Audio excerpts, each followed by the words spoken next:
What is up, folks? Briston Gaming back with another episode of 7 Days to Die Mods Weekly, the show where we help you figure out what mods are good for you. And this week, as you can see, we have a decent little week. Not a whole lot to cover, but we do have some nice, interesting little things we're going to go over. But before we jump into anything, I want to take a second to say thank you to everybody who has liked or subscribed to the content because it does help out and it does mean a lot to me. But now you guys have joined me just in time. We're going to have some breakfast. And there's nothing I like more than being able to mix some cat chow, some miso soup, some pears, some chicken ration, and some chicken soup to make a nice big bowl of mush. Now, this is called Clan Cooking by Aramis, and this is a really cool mod because these five ingredients don't really have a usage in the game other than to just eat them. Now, this is a server side mod too, which is really cool because like, if you play on a server with a bunch of friends or stuff like that, you can actually change what this is called to something else, and you can kind of tweak the values and stuff if you want. But this is a nice little mod because you just come here. Oop, I meant to cook it and not eat it.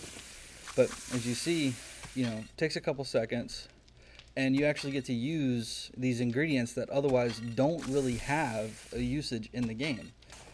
And as you see, it does restore a decent bit of food, decent bit of water, some health, stuff like that, and it gives a nice little stamina bonus. So it's a nice little mod, a nice little server side mod, and this is cool because you can use this early game, which is why I like it. But it's not just a good early game. This is a good medium to even late game food because it restores a decent amount of everything. So it's going to keep you going for a while. It's just a nice little server side mod Aram has put together, which I think it's a really nice mod. I like it a lot. But with that, we're going to go ahead and jump into the next one. Alright folks, so our next mod is called Disassemble Ammunition by Constantine6487, and this is a really cool mod because as you get to mid or end game, you're gonna have a lot of ammo left over that you don't really use.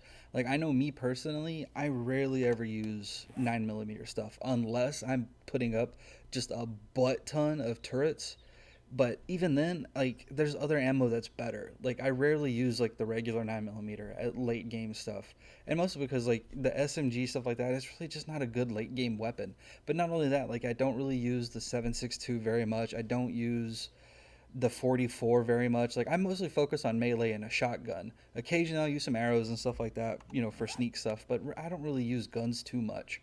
So this is a cool mod because you come here to your workbench, you take your ammo, you click on recipes, and then you craft this, and this is going to pop up here. We're going to go ahead and take it out of our output.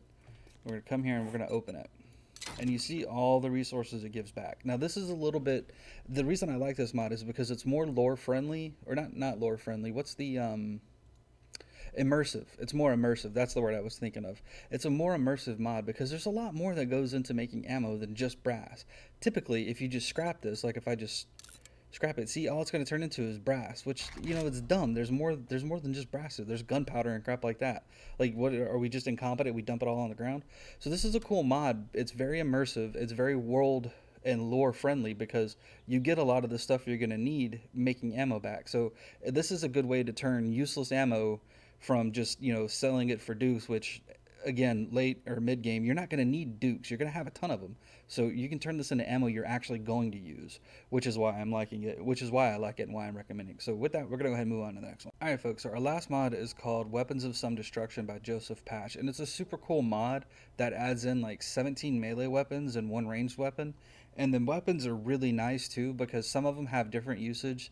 Some of them kind of follow a theme of medieval and stuff. And since I focus a lot on melee when I play typically, I like this mod because it gives a wide range of stuff I can use depending upon, what do I want to play as, how do I want it to look, stuff like that.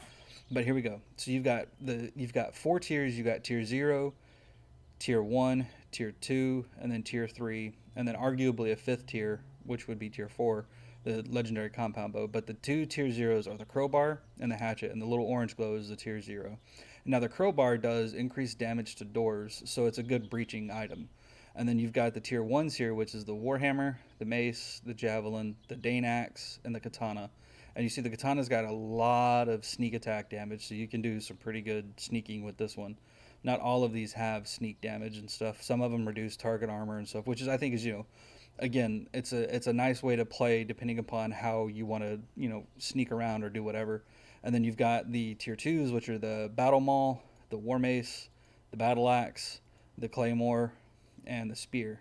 And I just think it's hilarious. The claymore has a 400% sneak damage, so you're going to sneak around with a big ass sword in your hand. And then you've got the tier 3s, which are a gate crasher, which again has increased door damage, so you can use this as a good breaching item. And then the crown splitter, corpse maker, dragon slayer, and a halberd. And then you've got the legendary compound bow as what would be considered a 4th tier. But these are all really cool. They look really good. Joseph Patch did a fantastic job making these look good. So like you see, here's a little hatchet. Here's the crowbar, little hammer, mace. We're gonna throw this here. Like it just looks. They just look really good. I think this like just very thematically pleasing. Look at that. And then here's the hammer. Look at that mace. Look at that axe. And we're gonna go ahead and replace these with the last one so you guys can see what they look like. Look at this halberd. Imagine sneaking around, getting a stealth crit with this. Like, it's just crazy. A little smashy smash. And this just looks better to me than the steel sledgehammer in the game. So I just like the look of, you know, running around with this, smacking zombies in the head. Got this one here, smack zombies. Nice little axe. And this sword just looks sick as hell. Like, it just looks good. I think, like, visually these weapons all look really good. So it's really, ooh, crap, sorry. It's just really well done how all of these were done. Like, and we're actually I'm gonna spawn in a zombie real quick so we can see. I gotta sort the right ammo. I didn't even get a good chance to. Boom. I also don't have any bow skills. But look at this. It helps if I actually target the zombie. Like, these weapons are just really cool, I think. Like, I think these are just a super neat weapons and a good way to switch up, you know, otherwise bland vanilla items and stuff. Like, this is just a really neat little mod. That's why I'm recommending it. But with that, folks, we are done for the week. Make sure you like, subscribe, drop a comment down below. Let me know what you think. Have fun, take it easy, and we'll see you next time.